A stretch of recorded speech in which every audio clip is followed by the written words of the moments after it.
Man, I love a crossover.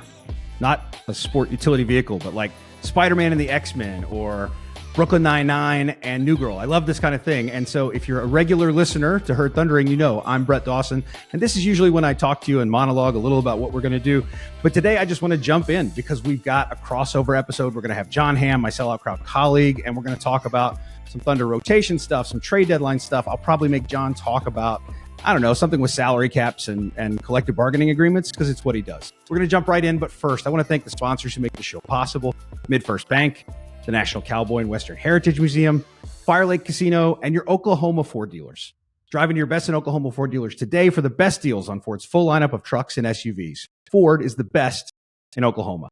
And Jon Hamm is the best to talk about trades and trade machines and salary whatevers, ramifications, implications. We're going to talk about some of those things in just a few minutes. But Jon, thanks for being here, first of all. Yeah, good to see you, Brett. It's been a minute. If you are just popping over from the Big Friendly Sports Podcast, this background is going to look very familiar on both sides. On both sides. Mine looks very familiar to anyone who has ever seen a blank wall. So, people are very, very comfortable with that idea. Hamm, I want to, first of all, full disclosure for the people. We're recording this on a Friday. I don't know exactly what day it's going to run, but the Thunder will have played one and maybe two games by the time you hear this. So if somebody got hurt, if something changed, just know that we aren't ignoring the fact that, I don't know, there was a confetti explosion on Sunday against the Toronto Raptors. Some weird thing might have happened. Who knows what could have happened at Paycom Center? Nothing terrible. But just know that there might be some changes. For example, the Thunder with a couple of injured guys right now. We don't know what their status will be by the time you hear this. And that's why we're not talking about those things. And we'll leave that in the past. But I want to talk, Hamm, the trade deadline is coming up. And I feel like we could spend a little time on Dorian Finney-Smith or, whatever your Thunder candidate of choice is. Can they bring back Mike Muscala? What are the odds of Cam Johnson? Are there guys who don't play for the Nets who might be interesting? We could do some of that stuff. But what I kind of want to talk about is the Thunder just came off a really challenging month. The hardest month they'll play. I mean, barring the playoffs, the hardest regular season month they'll play. We came out with a little more knowledge of them. I wrote about this this week about kind of where they stand coming out of that month, where Shai is in the MVP race, where Chet Holmgren is in the Rookie of the Year race, the emergence of Jalen Williams, the injury luck that really kind of reversed a little bit this past couple of days, but has really been on their side in this whole season and particularly in that crazy month. And so I want to talk a little bit about the state of the Thunder vis-a-vis kind of the roster and what we think it's going to look like for the playoffs with just the guys they have right now. So first of all, Hamm, anything from January that really jumped out at you? Anything that you thought, hey, going into this month, it was so foreboding, so daunting? Any takeaway from what actually happened? I think the big thing for me was you talked about Shai and Jalen Williams, how these guys seem to thrive throughout that month. Now, granted, Shai, this is not his first NBA season. I think that's sort of a stamina and a tolerance that a lot of guys can build up. But the fact that J-Dub sort of met him production-wise, I thought was really impressive. Chet Holmgren, we've talked a lot about, especially towards the end of the month. He was dragging.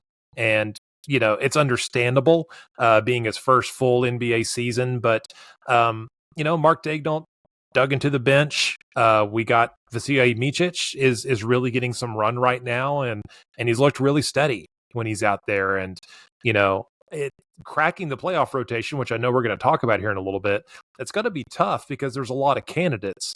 But if the Thunder need to steady the half court offense for a while, or bring in someone to maybe bust a zone, for example, it may turn out to be that they found something in Micic that they can lean into a little bit more. Yeah, 100%. I thought he was a real revelation of the month, and it's not like his numbers were off the charts, but I just think, I talked to him at one point in January and wrote a story about him. And one of the things he said when we were talking was he felt like he had earned some trust from Mark Daigneault and from his teammates, and he was hoping that he'd get even more as he went through. And that wasn't him campaigning for more minutes. He talked pretty eloquently, especially for a guy who's not speaking in his native language, about his comfort with the role. but also just this idea that he can give them a little bit more if he gets the opportunity to do it. It didn't read as campaigning. It read as, I want to impress upon these guys that I'm a trustworthy player.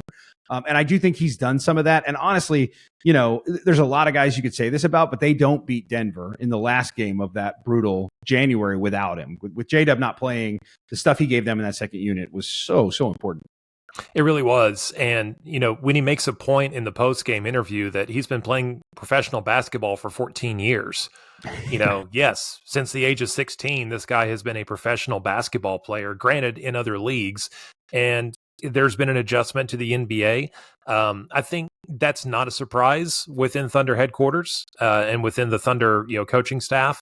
And, they found him some spot times here and there earlier in the season. And he even made a comment at one point about, playing back-to-backs and sort of the challenge of that, even if he was playing in limited minutes. So, this has been, I think, fairly good exposure therapy for him. And also the way that he phrases it as like, I want to prove what I can do.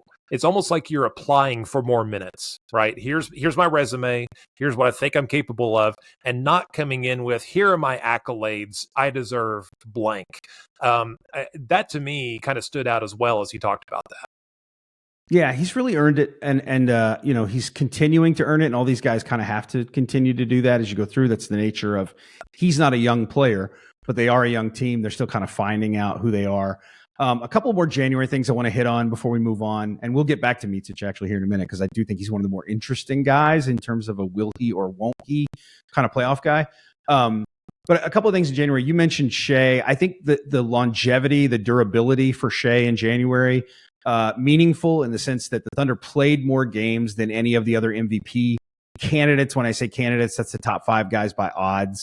They played more games, and he played in every game and was the only one of those guys who played in every game. That's not like a thing where, when you're filling out your ballot at the end of the year, you're going to say, Shai Gilgeous-Alexander played every game in January, point Shai.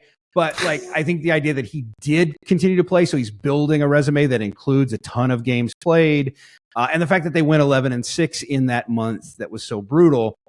They had some bad losses. There's no question they had a couple of bad losses in that month, but the month bolsters his resume, not from a standpoint, again, that people are going to say they went 11-6 against a really hard schedule, but they stayed well above water, and his record, the Thunder's record, is going to matter a whole lot when it comes to time to cast MVP votes.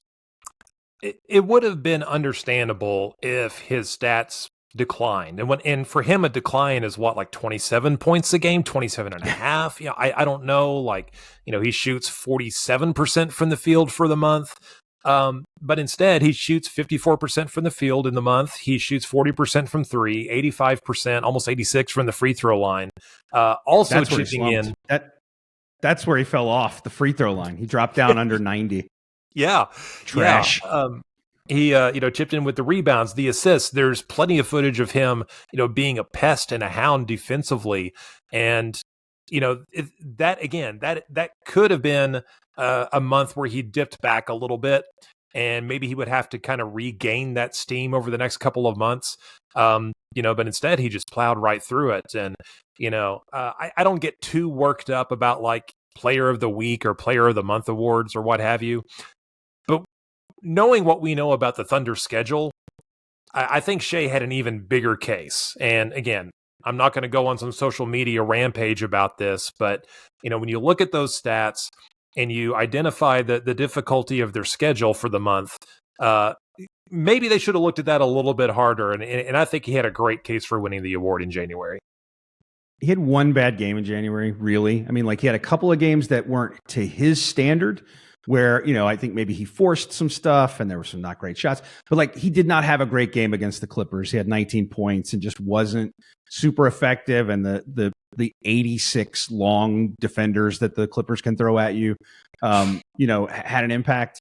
But other than that, there were some nights where I thought, Shai's kind of forcing it a little. Maybe the other guys don't have it and he feels like he's got to take a little on himself. But essentially, he had one pretty bad game against that kind of schedule is pretty remarkable. He got 30 points all but 3 games, I think, in the month of January, which is the other thing that's really amazing about him. He's not had a 70-point game. He told us it's coming, I guess. One of those big games is coming, hopefully sooner rather than later, he said. but he just gets 30 all the time. It's just kind of what he does, and doing it in that month against that sort of gauntlet that they played. Now, they didn't play the best schedule in January. They've played some tougher teams some other months, but it wasn't easy. They had a pretty good number of good opponents, and just a brutal, the time off thing was the big thing. The thing to me, the Thunder cited this number, so I didn't go look it up, but the 5 days in Oklahoma City without a game to play, that's a 31-day month. That's an insane number. It really is. And also in the month, Portland played 17 games, as did Minnesota, Indiana, Houston. I haven't spent like a lot of time sort of going down through their schedule. Maybe those were a little bit more home friendly for those teams, or, in the case of like Portland, maybe they're traveling to California or something that's a relatively short jaunt. But, for OKC, there was a lot of time in the air spent last month. And, we know of at least one instance where there was a travel delay with him getting into Atlanta. And then there was a bit of a hangover, going into Brooklyn from that as well. And, again, we saw players. Shai seemed to be superhuman throughout all this, because we could identify other guys that they're a little winded, especially the guys that play heavy minutes, especially young guys that couldn't bring it consistently. Chet had an excellent game against New Orleans and then fell flat for a couple of games and then bounced back with a really good game against Denver. So while there's some of that wavering consistency, Shai was just automatic practically, except for those 3 games that you mentioned. And okay, you're okay to have those occasionally. Yeah. Last thing on January before we move into some roster talk, and that is about Chet. I think it's very easy right now to go ahead and write off the Rookie of the Year race, which is pretty funny because it was also easy at the end of December to write off the Rookie of the Year race the other way. In December, it looked like it was Chet's. He was going to win it. Victor Wembanyama's numbers have been crazy since then. He's been great. He was Rookie of the Month in January. He 100% deserved it. He's on a better run right now than Chet. What we should point out is that, again, things can change a lot in a month in the NBA. We should point out that Chet had some of his best games in January. I mean, he had a 31-point game at Washington. 2 of the last 4 games in January, he was awesome. They were 2 of the best games he's played all year. And his team has continued to win, and he has not missed a game. Victor Wembanyama has missed 6. And not just because of grueling injuries or anything like that. They rest him on occasion. And so I do think, the NBA will focus more on winning down the stretch. And so just keep in mind that if Chet has a really good February and a really good March, and so does Victor Wembanyama, that tiebreaker that I think in December was very much in Chet's favor swings back his way. So I would say we're in for a battle on that thing. Absolutely. And just sort of, my thought at the beginning about Shai was, he could have dipped understandably statistically that month and then had to make that up. Maybe Chet has to make it up a little bit because his January was not poor. There were a few games that, like we mentioned, just, he was gassed or didn't play well. There was others where he was playing really well. But his numbers for the month were 15 points a game, basically. 50% shooting, 51%, that's still good. The 3-point shot, that's the thing that was really getting people excited about his overall game early. It was under 35% on 4 attempts per game during that stretch. But, the defense has sustained 2.5 blocks a game over that stretch. So, but, those counting stats help a lot when people sit down to vote. And it could very well be that maybe he lost a little bit of ground from the grind of January. But, like you say, there's a chance where he could just bounce back up to a certain level and sort of, regain or build the lead a little bit against Wembanyama in this race. Yeah, and there's going to be some, he's going to get a lot of rest. The Thunder this feels wild now. They get 3 days in between games coming up, and then the All-Star break on top of that. So this is going to feel like the offseason to them by comparison to what they've just been through. So it's going to be interesting. I think the one other thing with Chet, even when he's been bad offensively, and that's happened sometimes during January, his defense there's always a floor to it. He has occasionally a game where he hits that floor. Like, he was not a good defensive player against Detroit. He did not play a good defensive game. Minnesota, he wasn't very good, but still disruptive around the rim, still was doing the things he does. Whether his shot block numbers are high, he's really an impactful player. And he's like that 95% of the games. Like whether or not the shot is falling, I think that's really to his credit that the defense has not just fallen off in those nights when he's not making shots. And I think he is still on the scouting report says, keep an eye on this guy behind the 3-point line, even if, the percentages are not quite there for the past month. I think he still has the respect. And if nothing else, if he is drawing a defender out of the lane and making it a little bit easier for Shai and J-Dub and Giddy to do their typical work, he still presents that. Yep, 100%. So we've talked about Shai and we've talked about Chet, and whatever happens, as long as those guys are healthy, we know those guys are core playoff rotation guys. Those guys will be, Shai will lead the team in minutes in the playoffs if everybody's healthy. Chet will be right there. Jalen Williams is next in line, and that guy has had a great year and had a great January, and he's there. And Lou Dort is there, and there's no question about, Lou Dort has been a playoff player. We know what he brings to the court defensively. And so we're really going to kind of leave those four guys behind as we move into this next phase. And what I want to talk about, Ham, is the trade deadline is coming up. It's this week. It's Thursday. And we know that the Thunder is going to be a team that's talked about a lot. We don't know if it's going to be a team that makes a move. Might happen before this podcast comes out, and we'll all feel real stupid, and you'll never hear this. But I think we can talk about, we've talked so much about players and possible players, but I want to kind of talk about where we are right now with this group, what we think they look like as a playoff team, and then just kind of say, are there some things you'd like to add to that mix just based on how we think those guys might look in the playoffs? And notably, John, I just named four guys, and I don't know how much you know about the rules of basketball, but 5 guys start in a game. And so let's open this with a little bit of talk about Josh Giddey and how he's playing, and thinking about that from a playoff perspective. And what I mean from a playoff perspective is, let's think about Minnesota last week. Let's think about just a game where we don't see this all the time, but we see this really blatant defensive strategy of Rudy Gobert is our best defender at center. And by the way, it's not always great defenders that do this, but Rudy Gobert is our best defender. We're going to put him on Josh Giddey, ostensibly. If we had to write up the assignment on the dry erase board, that's the assignment. But he's not really guarding him. He's able to freelance. He's able to float. And basically what the Jazz are saying, and what I think, John, many playoff teams are going to say is, we got to deal with a lot of stuff with this team. His shooting is just not a thing we're going to concern ourselves with.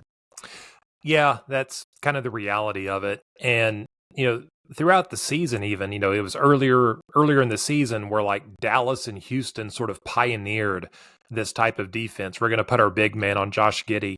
And initially, there was a lot of indecision, and he was taking the shots eventually and wasn't having a lot of great success. And it was a big talking point. And, some adjustments were made. He was more decisive. He was getting the ball and driving and, trying to close that space a little bit. And it just sort of feels like the teams are kind of going back the other way. Like, no, after further analysis, we're still okay with you taking that shot. It's going to be interesting to see how that gets handled. Thunder fans can think back to the 2016 playoff run. Enes Kanter was instrumental. He was good against the Mavericks in round 1. He was instrumental against the Spurs in round 2. He became unplayable during round 3 of that series. And there could be a little bit of that with Josh Giddey. I have no doubt that there could be some matchups where, he's still valuable, even if it is for 24 minutes or less per game. There may be other matchups like Minnesota where maybe Mark Daigneault has to have a quicker hook, he's playing chess in real time against, someone like Chris Finch. And and there's going to be like no minutes guaranteed. And I'm really curious to see what those adjustments look like. Yeah, it's going to be fascinating. They are a different looking team when he's not out there, and sometimes they look a lot better. The fact of the matter is that Isaiah Joe opens up some things that he doesn't open up. But the flip side of that is true too. Joe is not a guy who's quite the creator, certainly not the passer that Giddy is. He's not the rebounder that Giddy is. And I don't know if you've heard, but this team doesn't rebound particularly well. And so having a 6'8" guard who is an effective rebounder does have its value. He has some value. He's not a high level defender. I think almost all the wing options that they have are better defensive players, even if they're considerably smaller. That's why you see in real important minutes. Sometimes Case and Wallace is on the floor, and sometimes Isaiah Joe is on the floor, and sometimes even Aaron Wiggins is on the floor instead of Giddy with those other guys. And so it's going to be interesting to see. The thing that's curious to me, you mentioned the Enes Kanter thing. And I think another thing people will remember is Carmelo Anthony, who really, after the first game in a Jazz series, got picked on quite a bit. And Billy Donovan opted not to really go away from it. Jeremy Grant was on the roster, and he didn't dramatically change those rotations. It's a thing I know to this day. It's still a thing a lot of people are critical of about Billy Donovan and that series in particular. I think the one thing we can say about Mark Daigneault is I don't think he'll be afraid to make a dramatic change if that's what he needs to do to win a playoff series. And two, you talk about, Carmelo was a tricky situation because you're talking about, a basketball legend. And Yes. there is some, delicate handling of the ego there that is not going to be required for many players on this team. And by the way, I'm not saying that Mark Daigneault even does that today. I think he's not afraid to play Josh Giddey 18 minutes on a night where he just doesn't have it, right? He feels no pressure on, I've got to let him play through it because of whatever reason. And so we've seen this so far in the regular season. I think that should give people, some optimism there, that they are going to go, get creative when they need to. But also, Brett, I've talked about this a lot. It wasn't that long ago when it was, we have to play Ray Felton. We have to play Derek Fisher. We have to play Randy Foye. Like, we don't have better options. And when we talk about a playoff rotation, I can come up with 11 guys that I can start to make a, strong case for getting minutes depending on the situation. And that hasn't always been the case in the Thunder past. Yeah. So we're going to do that right now because we're going to talk about some of these bench guys. And I think there's 5, right? There's 5 guys who are in this discussion. There might be moments here and there where one of those other guys has some value, and we don't know who all will be on the roster at playoff time because there's a chance they make a trade. And certainly, if they make a trade, I think there's a pretty good chance that Davis Bertans is part of that trade. And so he's not one of those X factor guys that you might throw in for 5 minutes of a playoff series to get a boost. But maybe Ousmane Dieng is a guy who you would throw in for 5 minutes here or there when things aren't going your way and you want to get a little bit of a change. But we're not going to spend a lot of time on any of those guys. There's 5 guys, I think, who we can relatively confidently say are going to play. And so what I want to do, John, is just rank those guys 1 to 5 for each of us. So I'll take my number 1. You tell me who your number 1 is. And I'm going to say with 100% confidence, my number 1 guy, and this is an upset, I think. I don't think this maybe should be the number 1 guy, but my number 1 guy is Case and Wallace. He's going to play in the playoffs. He's going to be a key player. If somebody can't play in a playoff game, he's probably going to start, although the Kenrich Williams thing has thrown a wrench into that engine where he was the automatic starter. But he's the guy I'm most confident, and there are several guys I'm confident will play, but I'm most confident Case and Wallace is going to be part of this playoff rotation. That's really interesting. Believe me, my confidence level is very high there. That wouldn't have been my number 1 choice, which is why you went ahead and labeled it an upset. Kaysen is a guy that I think if there's a level of concern, it is there a rookie wall? And sometimes there isn't. Like J-Dub last season, if there was a wall, he ran right through it. Some guys aren't affected by this at all. But is Kaysen a guy that as we get throughout the season that, his effectiveness wanes and they feel like they need to go in a little bit of a different direction? In terms of what he brings, I mean, it's everything Mark Daigneault wants. So I definitely have faith in him. But yeah, my number 1 was Isaiah Joe. I just feel like not only because he can open up the floor, but because the dude just plays so hard. He doesn't hurt defensively at all. He's a pest on that end. And I think he's going to be pretty valuable, especially when they need to open up the floor. Yep. So Isaiah Joe is my number 2. I want to make one quick point on Case and Wallace before we shift over to Isaiah Joe. Yeah. Where would you have had Kaysen, first of all? Probably 3. And we'll get into that. And I'm not like, I'm mildly shocked that he's number 1, but I'm not like, getting ready to roast you on Twitter about it. Right. So here's my case for Case and Wallace, my Kaysen for Wallace at number 1 for me. One is the starting thing, the fact that he's just started him. Daignault has started him in so many different situations. True. Two is just that the perimeter defense has been dependable. There are a couple of matchups where it doesn't work out as well. Three is that, we know that he shot like a superhuman person for the first month of the season, and then he fell off. But he actually rebounded in January. His shooting splits were way up in January. He was over 40% from three for the month. That's pretty telling for that kind of month for a rookie who was going into it on a slump. He really rebounded well. I think that speaks highly of where he's going to be. And then I just think at the end of the day, this dude is a basketball player. I talked to, I know somebody who says, like, I have some concerns about him in their offense because the cutting isn't as valuable for a guy 6'3" who's not going to finish as well at the rim. But then you watch him, cut and fan the pass out to the baseline. You watch him take a pass as he cuts and turn and flip it out to the wing for three-pointer. The guy just knows how to play. He guards, and there's really no wane in his effort. The effort is the same every night. And so to me, I have Isaiah Joe as a confident number 2 for me. But I like both of those guys. They are tier 1 to me in terms of like the guys I really know are going to play. Yeah. So that makes a lot of sense. With that said, my number 3, and this is a close call, actually. I think you've got a guy at number 2 who I didn't. So I'm going to go ahead and say my number 3 is who I assume your number 2 is, but there is a guy who can throw this a little out of whack, so I'm not sure. But I'm going to think that Aaron Wiggins is your number 2. He is my number 3. He is your number 3. No, my number 2 is actually Kenrich Williams. Okay, that was the other guy. I mean, there were 2 ways you could go there, and Kenrich is the other guy. But I know you're a Wiggins guy, so. I am. Yeah. And this is an upset, right, for me to put him below number 1 in a list like this. But, Kenrich is playing 15 minutes per game on the season. But, he's shooting fairly reliably, and we know that he is going to be the de facto big man, barring something that is done at the trade deadline. That's a little qualifier there. But, I just think, especially come playoff time, when everything ratchets up a few notches and things get a little more tough and physical, I think that's the guy that, right up there with Wallace and Joe that Mark Daignault's going to be leaning on an awful lot. Yep. He was my number 4, and it's not an easy call. The Aaron Wiggins thing, I will 100% admit to you is recency bias. Sure. He's playing great. He's looked better and better and better. I don't think his role will dramatically increase in the playoffs. I don't think his minutes will dramatically increase because starters' minutes go up in the playoffs. And so I suspect that everybody's minutes will go down a little bit.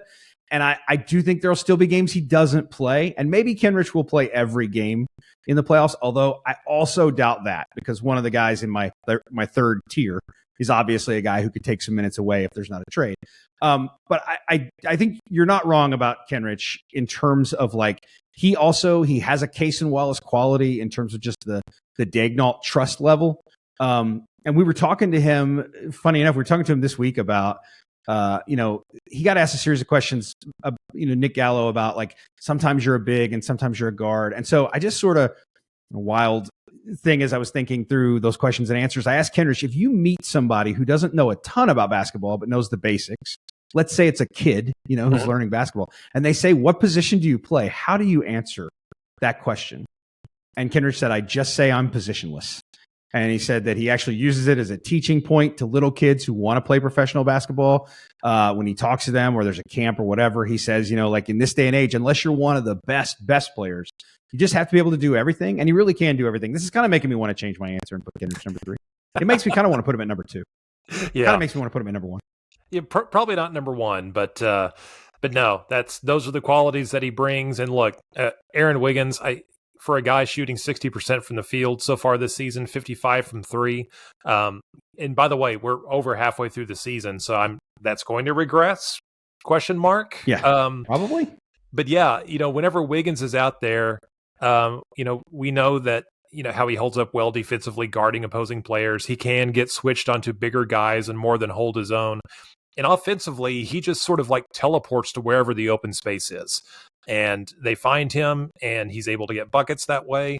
But he also, slides along the 3-point line, and the defenses will kind of lose him, and he makes them pay for that consistently. So it's hard to see him getting even like 13 and a half minutes a game in the playoffs, as you mentioned.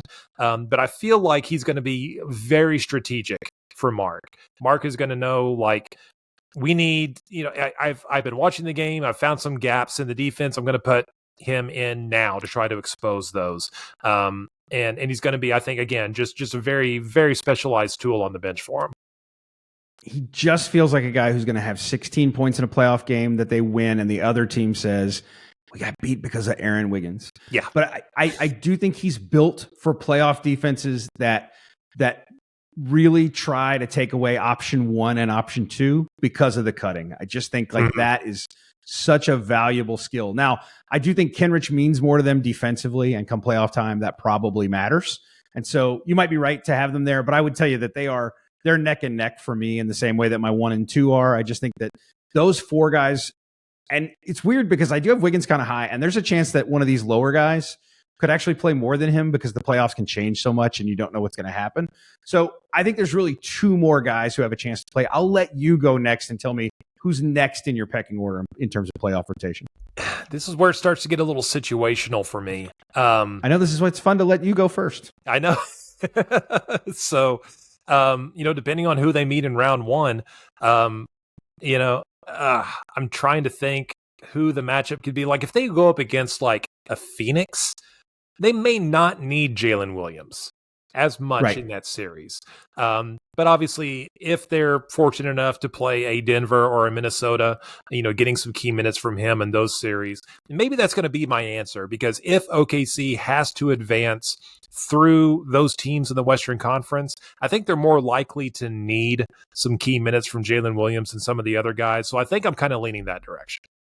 Yeah, this is my exact thought. I just think, like, what if the Lakers are the play-in team and the Thunder are the 1 seed, and you've got to deal with that size, which I don't think, the Lakers have not been very good, but I don't think the Thunder wants to see them in the first round of the playoffs just because of some of the matchup stuff. Mm-hmm. If there's no change in the roster, and we'll talk about that in just a second, but if there's no change to the roster, I think it's more likely. And the other reason is, and I'll just go ahead and say that's who I had next, and the person I had next, so we can continue this discussion, is Vasilij Micić. I think kind of obviously, because these are the guys who are going to have a chance to play in the playoffs who are on the roster now. And it's weird to have Micić last because he's been playing so well lately. And I do think that he's the momentum is really building for him, and he's such a valuable second unit guy. But in the playoffs, again, I said this earlier, I think your starters are going to play a little bit more. And so your biggest playmakers, your best on-ball players, they're just going to play a few more minutes, maybe not Giddy. But Shai and J-Dub are going to see more minutes. And so that might cut into the need a little, whereas if they don't make a change, the need for a big guy in the playoffs where things can kind of slow down a little bit, I think is going to be probably a little greater. And this is sort of where I started off, where we can come up with like 11 guys, and we're not really stretching when we talk about Vasilij Micić as a potential playoff contributor for this team. And maybe that is the insurance policy in case Wallace, dips off, in case, Aaron Wiggins forgets how to shoot suddenly, or, maybe that is the insurance policy that they have. And, we start to stretch a little bit if we went on to some of the other guys, but, if that is the 11th guy that you have available, that's a really good option. And again, that's sort of a luxury that Thunder teams of the past have not had. For sure. And I think, look, it's the playoffs, and so you probably most nights are going to play 8 or 9. Like, that's 9 is probably as far as you're going to go. This just means you have some options, and like I think the last 6 are going to change night to night, not in the same way the Thunder changes its rotation in the regular season, but there'll be a difference in the playoffs because there just will be matchup nights, and there'll be nights too. Mark Daigneault coaches a lot on feel, where some nights he just sort of thinks, maybe this is a spot to put this guy in, and he might give us a little something. So we'll see what happens. Yeah. All that said, Ham, with this, if this is the core right now, and you're looking at that core and you're saying the 5 starters and the other 6 guys we just named, framing it just in that way. So let's not think about the long term. Let's think about this playoff roster. What's the one thing, not necessarily a player, but piece, as you look down what we just talked about, if you had to just frame it in the sense of like, for April and May and beyond, if they're fortunate enough for that to happen, what's the thing you still think they need the most? So I'm going to say a big man, but not necessarily for the reasons that a lot of fans have been campaigning for. It's not that I think they need to get some guy that can give you 8 rebounds off the bench necessarily. I just think they may need, just like we talked about Micić as sort of an insurance policy at the 11th spot, maybe having someone a more of a veteran presence in that role. Jalen Williams is coming along very well, but he's still young and experienced. And if they could bring in a more seasoned backup guy in that spot, not necessarily just to inhale rebounds, but to be a productive big man, just to give them some optionality. I think that's the other thing too, is it's real easy for this team to play super small, and they've had success doing that. We haven't seen a whole lot of Chet plus an additional big. And there may be times where Mark wants to lean on that, maybe for an extended stretch. And I think just having that option could be valuable for them. Yep. Jay Will's played a little better lately, anecdotally. Like, he's looked a little better. I think the addition of some shot blocking from him has been kind of a cool twist. Taking a fewer charges and blocking a few more shots, which I think is a noteworthy thing for him. I'll cheat a little bit on this answer, or I'll cheat a lot, I guess. I still think ultimately, if I could add one thing, and I think it's still the thing you want longer term and right now in this playoff rotation we just talked about, it's a big wing who's big enough to play some four, who could just give you some different stuff, who just is maybe he can get you 4 or 5 rebounds, but you're not bringing him in for the rebounding. He still passes it. He can shoot it a little bit. He can defend a couple of different positions.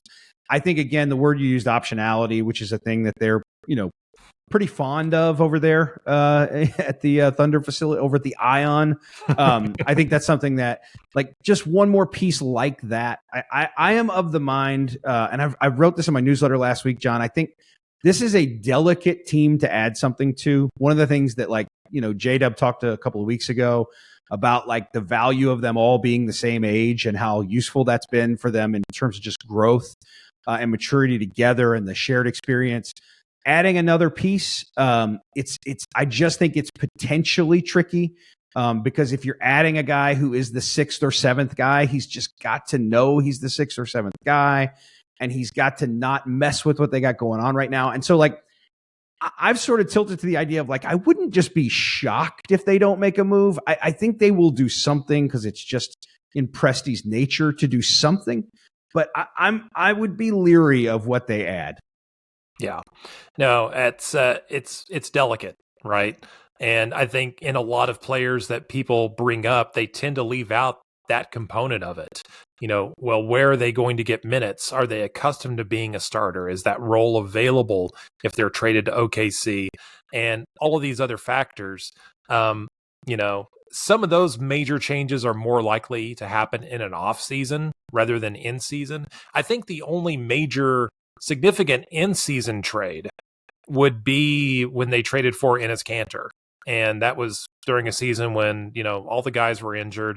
But usually, like, the significant offseason, the off-season moves really shake up the team. And it's more likely to be then than sometime in February, it feels like. Yeah, because that feels more like a part of the building process. That person comes in new and they go through a camp with these guys and all that sort of stuff. And so I do think I'm curious about that. I'm really curious about that piece. It's why I think even had a Lauri Markkanen trade or something like that been available, I don't think they were going to pursue it. I mean, like, if the Jazz had come out and said, you can get Lauri Markkanen on the cheap, sure. But I don't think that was ever a possibility. And I don't think they were going to invest in a player of that caliber for this reason. They like what they've built. They want to see what they've built looks like in the playoffs, just see how it works. And then I think, anything that they do significantly is going to come after that first playoff experience, whether that's 1 round or 2 or 3. And so I do think it'll be on the margins if they do something. And even on the margins, you just got to be a little careful. The one thing I can say is that they're a franchise that's going to think very hard about this, like this kind of stuff that we're talking about. Like you said, like, sometimes people don't think about this. They do, though. Like, we know that they do. That's part of the reason why I'm bringing it up, is because we know that they do. And so I think whatever happens, they will have thought through that whole process a lot. Yeah. And, again, I caution people as well. If they don't make a trade or make any significant shakeup, it's, there weren't better options available. Whatever the dream option was that people are thinking, maybe it just wasn't there. Maybe they don't share that same, point of view. But, staying put is also a valid option for this team. Team that's been fighting for first place in the West all year. They're pretty good. It's a pretty good team. Now, we know the playoffs are a different animal. We don't know how it's going to go. But if they stand pat, I don't think it's like the end of the world. Again, they might have made a trade by the time this comes out or doesn't come out. We'll see. We should probably stop talking just on the off chance that anything, I'm going to knock on wood here, happens in the next 24 hours or 48 hours or whatever. Yeah. Jon, thank you for being here. I appreciate the time as always. If you haven't listened to Jon's Big Friendly podcast, you can do that unless you're sick of me, but there's lots of episodes you can choose from and listen to other people talk. Barry and Jenny on their show this week here at Sellout Crowd. Barry Trammell, Jenny Carlson also had some Thunder chatter, so make sure to check that out. Read all of our coverage at selloutcrowd.com. If this is your first time listening to the podcast, or even if it's not, but you haven't subscribed, make sure you do that. You can do it on YouTube, or if you just want to hear these voices and not see these faces, Apple, Spotify, or wherever you get your podcast. Thanks so much. We'll talk to you again next week.